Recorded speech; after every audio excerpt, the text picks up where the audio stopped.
मेरे प्रिय आत्मन, नमस्कार। आज हम आदि शंकराचार्य जी का अगला सूत्र लेने जा रहे हैं। यावत पवनो निवसति देहे तावत पृच्छति कुशलं गेहे। गतवति वायो देहापाये भार्या बिभ्यति तस्मिन् काये। भज गोविन्दं भज गोविन्दं भज गोविन्दं मूढ़मते। जब तक शरीर में प्राण बचते हैं तभी तक घर के लोग कुशल क्षेम पूछते हैं। प्राण निकलने पर शरीर का पतन हुआ कि फिर अपनी पत्नी भी उस शरीर से भय खाती है। अतः हे मूढ़, सदा गोविंद को भजो। दबा के कब्र में सब चल दिए, दुआ ना सलाम। दबा के कब्र में सब चल दिए, दुआ ना सलाम। जरा सी देर में क्या हो गया ज़माने को। जरा सी देर में क्या हो गया ज़माने को। जिन संबंधों के लिए हम अपना पूरा जीवन डिवोट कर देते हैं, वे संबंध कुछ ऐसे हैं जैसे प्यारे बड़े लगते हैं। इंद्रधनुष बहुत प्यारा लगता है लेकिन देखते देखते गायब हो जाता है। वे संबंध कुछ ऐसे हैं पानी के बबूले जैसे, देखते देखते फूट जाता है बबूला। प्यारा बहुत लगता है लेकिन कितनी देर का साथ है। हमारे बच्चे, पति, पत्नी। पत्नी जो पति के बिना एक दिन नहीं रह सकती, मृत्यु आने पर 1 मिनट साथ रहना मुश्किल हो जाता है। वही खुद कहती है कि बस अब इन्हें ले जाने का इंतज़ाम करो। बच्चे जो छाती से चिपक कर पिता के साथ रहते थे, वे अब छाती पीट कर रो रो कर कहते हैं कि अब पिता को ले जाने का इंतज़ाम करो। एक सूफ़ी कहानी, बड़ी प्यारी कहानी है। एक युवक सूफ़ी फ़कीर के पास गया है। कहता है कि मुझे परमात्मा को पाना है, परमात्मा की तलाश करनी है, लेकिन क्या करूं? जा नहीं सकता घर छोड़कर, आपके पास आ नहीं सकता सीखने के लिए। मेरी पत्नी, मेरे बच्चे, वे सब मेरे बिना नहीं रह सकते। सूफ़ी फ़कीर ने पूछा, तुम नहीं रहोगे तब वे रहेंगे? तो युवक ने जवाब दिया, नहीं, मेरी पत्नी मेरे बिना मर जाएगी, बच्चे नहीं जी पाएंगे। सूफ़ी फ़कीर ने कहा, तुम ये श्वास की एक विधि ले लो और इसे फ़िलहाल करो। श्वास की विधि, श्वास रोकने की विधि थी, प्राणायाम था एक विशेष तरह का। उसे करते करते आदमी ऐसा दिखता था जैसे मर गया है। उसने कई दिन तक साधा और तब फ़कीर ने कहा, अब ये प्राणायाम तुम्हें सिद्ध हो गया, अब घर जाकर तुम एक काम करो, इस प्राणायाम को साधे हुए पड़े रहना। युवक घर गया, सांस को रोककर विशेष प्राणायाम की स्थिति में लेट गया। पत्नी ने देखा, अरे पति की मृत्यु हो गई। बच्चों ने देखा, पिता की डेथ हो गई। सब छाती पीट पीट कर रोने लगे, माता पिता सब, भाई बंधु। थोड़ी ही देर में फ़कीर दस्तक देता है दरवाजे पर और दरवाज़ा खुलता है। रोते बिलखते हुए लोग दिखाई देते हैं।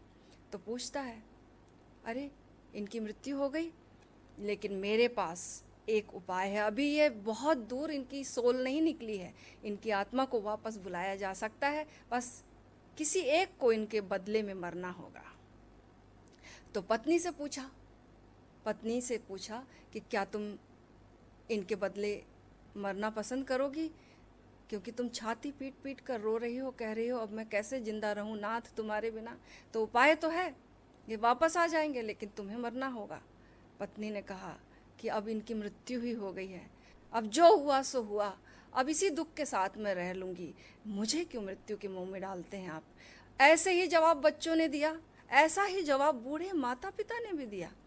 युवक सब सुन रहा था, उसकी आंखें खुल गईं।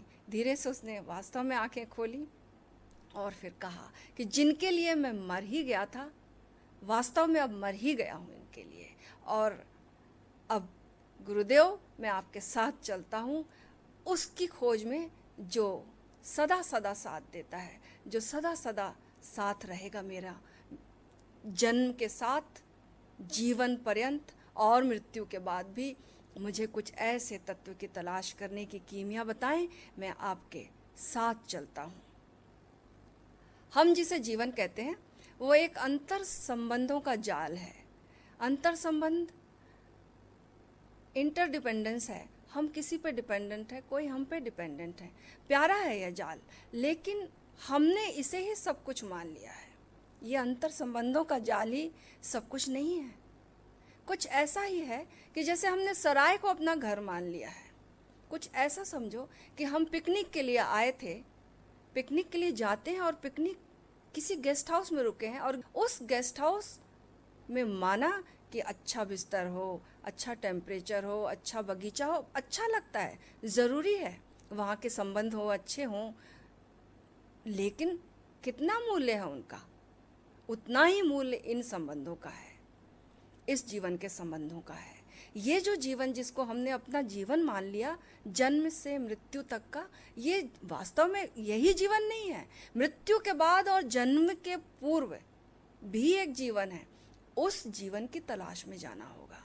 यहाँ के जो रिश्ते हैं, इस जीवन के रिश्ते हैं, ये तो इसी शरीर के साथ समाप्त हो जाने वाले हैं।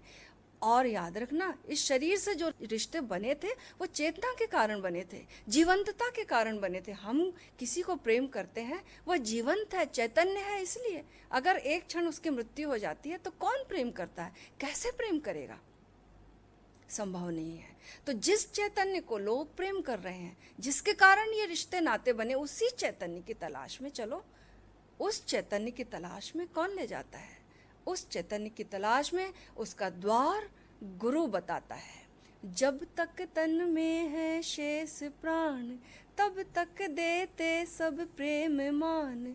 मृत्यु हुए तो पत्नी भी भय से, कहती ले जाओ श्मशान। अब अपना पराया भेद तजो, गोविंद भजो गोविंद भजो गोविंद भजो गोविंद। परिधि के संबंधों को ज़रूरत से ज़्यादा मूल्य नहीं देना, मूल्य देना है, लेकिन इन 70-80 सालों में जितना मूल्य देना है संबंधों को, उतना देते हुए अपने वास्तविक संबंध को, जो कि वास्तविक संबंध क्या है? जिस्म और रूह का रिश्ता अजीब रिश्ता है। उम्र भर साथ रहे फिर भी तवारुफ ना हुए, उम्र भर साथ रहे फिर भी तवारुफ ना हुए। सारी उम्र निकल जाती है, इसी शरीर में आत्मा रहती है, इसी शरीर में शाश्वतता निवास करती है। उससे मुलाकात कभी नहीं होती, उसका आभास कभी नहीं होता, सदा क्षणभंगुर का आभास होता है, सदा वही चीज़ें खींचती हैं हमें। तो उस से रिश्ता बनाना है, उस रिश्ते की कला सिखाता है गुरु। अपने अमृत तत्व को पहचानने के लिए ध्यान है मार्ग। जब हम ध्यान के द्वारा अपने भीतर प्रवेश करते हैं, उस अंतरतम की गहराइयों में हमें एक ऐसी अनुभूति होती है, एक ऐसी जगह मिलती है जहाँ कोई भूकंप नहीं पहुँचता, कोई मौत की लहरें नहीं पहुँचती, कोई ये क्षणभंगुर रिश्ते नहीं पहुँचते, लेकिन वह रिश्ता शाश्वत रिश्ता है जो मरने के बाद भी हमारे साथ जाता है। तो सबसे पहले उसकी विधि होगी, गुरु से नाता जोड़ो और फिर गोविंद से नाता जोड़ो। जैसे मीराबाई ने नाता जोड़ा गोविंद से और ये गीत गाया। मारो जन्म मरण को साथी, हो मारो जन्म मरण को साथी थाने, नहीं बिसरूं दिन राती। तुम देखा बिन कल न परत है, तुम देखा बिन कल न परत है, जानत मेरी छाती। ऊंची चढ़ चढ़ पंथ निहारूं, रोए अखियां राती। यो संसार सकल जग झूठो, यो संसार सकल जग झूठो, झूठा कुल रानाती, झूठा कुल रानाती। थाने नहीं बिसरूं दिन राती। मेरे जन्म और मरण के साथी, परम साथी, अब मैं तुम्हें रात दिन कभी नहीं भूल सकती। तुम्हारा ही साथ मेरे जन्म मरण का साथ है।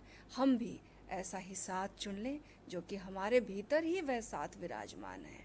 जब हम अपने भीतर जाते हैं और अपने अमृत तत्व की अनुभूति करते हैं, तब इस संसार के सारे रिश्ते ऐसा नहीं कि छूट जाते हैं, कुछ भी नहीं छूटता, बस एक लीला मात्र हो जाता है। ये जीवन अभिनय की तरह हो जाता है। अभिनय हम कुशलता से खेलते हैं। परम गुरु ओशो से किसी ने पूछा कि अभिनेता है वह व्यक्ति जिसने पूछा कि मुझे अभिनय के बारे में कुछ गाइडेंस दें, तो ओशो ने क्या कहा जानते हैं? ओशो ने कहा, अभिनय ऐसे करो जैसे कि वह जीवन है, और जीवन ऐसे जियो जैसे कि वह अभिनय है।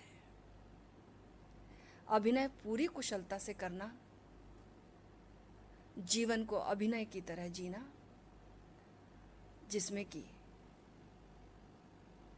परफेक्शन हो, एक्सीलेंस हो, बल्कि और सुंदर, और यह जीवन सत्यम शिवम सुंदरम की ओर बढ़ता जाए। हरिओम तत्सत।